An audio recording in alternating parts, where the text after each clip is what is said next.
Kampus merupakan tempat mencari ilmu. Kampus juga menjadi tempat media berekspresi bagi mahasiswa. Pada hakikatnya, mencari ilmu pengetahuan tidak mengenal waktu. Pemberlakuan jam malam yang ditetapkan menjadi pro dan kontra bagi para mahasiswa. Usut punya usut, hal ini disebabkan untuk menghindari hal-hal yang tidak diinginkan terjadi di dalam kampus. Kami kemas selengkapnya di feature radio investigasi di balik pemberlakuan jam malam. Apapun alasannya, kekerasan di dalam kampus tidak diperbolehkan. Universitas Pakuan di Bogor menetapkan disiplin yang cukup ketat untuk mahasiswanya. Tidak boleh lagi ada aktivitas apapun di dalam lingkungan kampus setelah pukul 8 malam.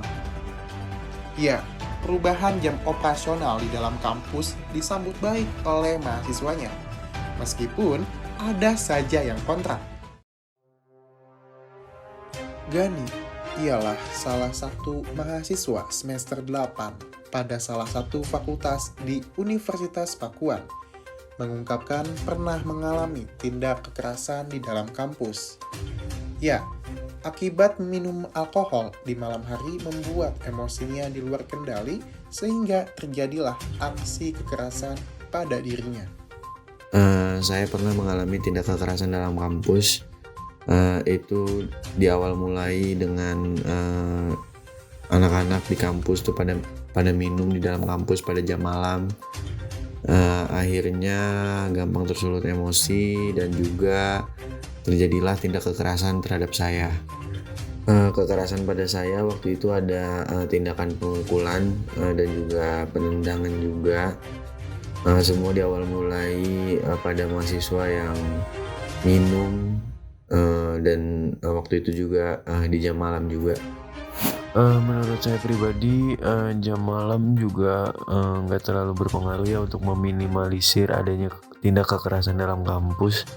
Karena ya kalau memang udah niatnya oknum-oknum ini kapanpun, dimanapun, jam berapapun ya bisa melakukan tindakan kekerasan menurut saya. Jadi lebih baik pengamanannya yang lebih diperhatikan dan lebih diketatin lagi. Terima kasih. Sementara itu, Ketua Badan Eksekutif Mahasiswa Fakultas Ilmu Sosial dan Ilmu Budaya periode 2022 hingga 2023, Muhammad Nur Khalif Sultan, mengungkapkan ia kontra terhadap pemberlakuan jam malam ini. Sultan berpendapat seharusnya yang ditindaklanjuti adalah oknum yang berbuat hal-hal yang tidak baik di kampus, agar ruang-ruang diskusi mahasiswa menjadi tidak sempit pada jam tertentu. Karena kan kampus ini kan lingkungan akademis ya, lingkungan kita untuk belajar gitu. Belajar itu tidak terpaut sama waktu dan usia kayak gitu. Makanya harusnya bukan jam malam, jadinya larangan untuk minum dan penindakan secara tegas kayak gitu. Bukan semuanya digeneralisir kan? Betul. Kan kayak gitu. Ketua Badan Legislatif Mahasiswa Fakultas Ilmu Sosial dan Ilmu Budaya periode 2022 hingga 2023, Muhammad Yusril menyatakan, siapapun yang melakukan tindak kekerasan dalam kampus harus ditindak tegas. Dan pemberlakuan jam malam untuk mahasiswa perlu dipertimbangkan kembali. Sebetulnya kalau misalnya berbicara perihal tentang kenapa jam malam ini bisa terjadi, karena ada beberapa faktor dan menurut saya itu tidak ada relevansinya dengan kebijakan itu.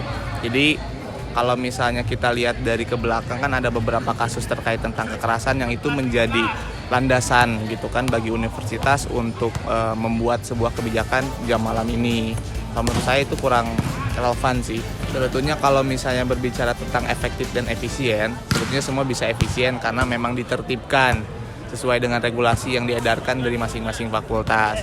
Tapi kalau misalnya untuk keseluruhan jam 8 itu tidak ada aktivitas, itu masih belum, karena ada beberapa gedung yang masih melakukan sebuah kegiatan kayak misalnya UKM Center di daerah situ di depan itu masih ada yang berkegiatan. Jadi pemberlakuan jam 8 malam itu bukan keseluruhan, masih belum bisa efektif lah. Cuman kalau menurut saya kalau misalnya pemberlakuan jam malam ini akan menurunkan produktivitas daripada mahasiswa, yang dimana kita sebagai mahasiswa bisa berkumpul, berdiskusi, dan membicarakan perihal tentang ilmu pengetahuan dan sebagainya. Ini malah dibatasi karena adanya pemberlakuan jam 8 ini. Karena kalau misalnya kita lihat bahwa pukul 7 sampai sore itu kan kita sibuk dengan kegiatan akademik, dan bagaimana cara kita bersosialisasi dengan teman-teman yang ada di kampus ini ya lewat dari jam akademik. Kalau menurut saya kurang efektif dan efisiensi ketika memang pemberlakuan jam malam ini di kampus kita ini.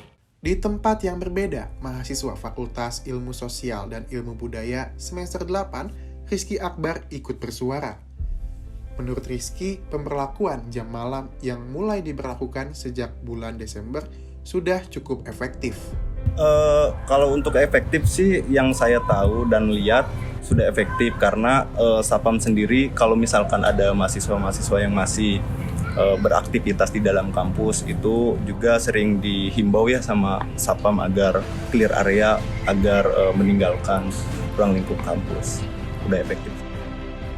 Senada dengan Rizky Akbar, Aulia Alfisharin, mahasiswa semester 6 Universitas Pakuan dan Wakil Badan Legislatif Mahasiswa Fakultas Ilmu Sosial dan Ilmu Budaya periode 2023 hingga 2024, Muhammad Rizkika Gimnastiar setuju dengan diadakannya pemberlakuan jam malam di Universitas Pakuan karena untuk mencegah hal-hal yang tidak diinginkan terjadi.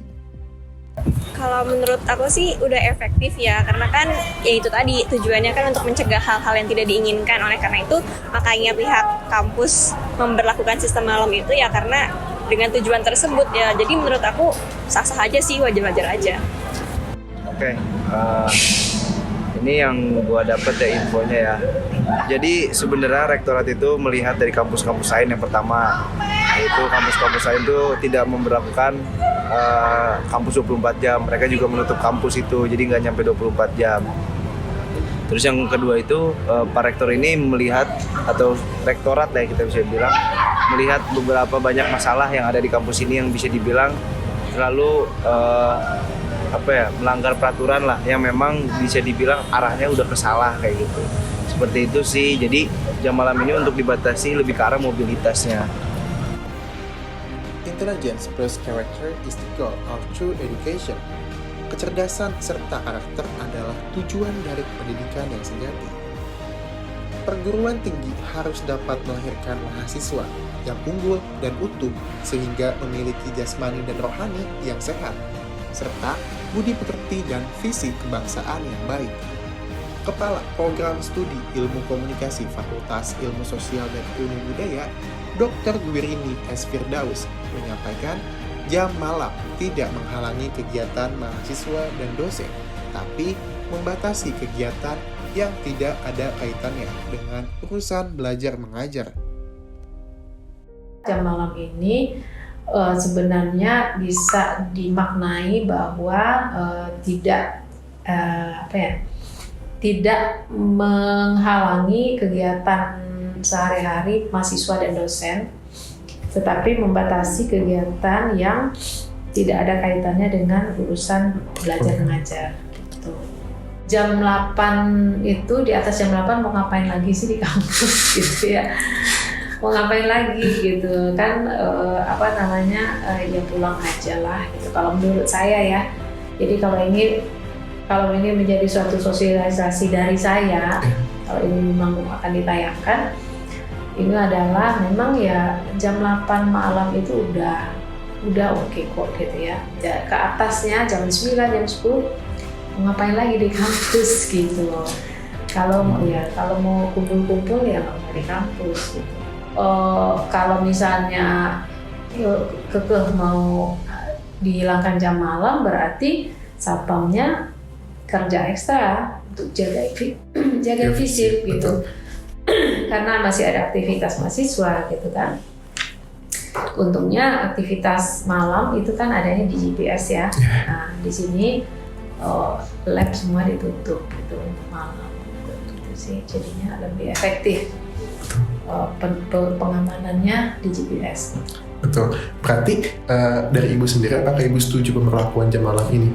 Setuju. Setuju. Setuju. Terlepas dari pro dan kontra pemberlakuan jam malam mahasiswa di Universitas Pakuan, ingatlah menjadi seorang mahasiswa merupakan sebuah kemewahan, di mana tidak semua orang bisa mencicipi kemewahan ini. Duduk di bangku perkuliahan merupakan sebuah tanggung jawab dan kesempatan yang harus dimanfaatkan sebaik mungkin. Hindari, bahkan stop kekerasan dalam bentuk apapun di kampus.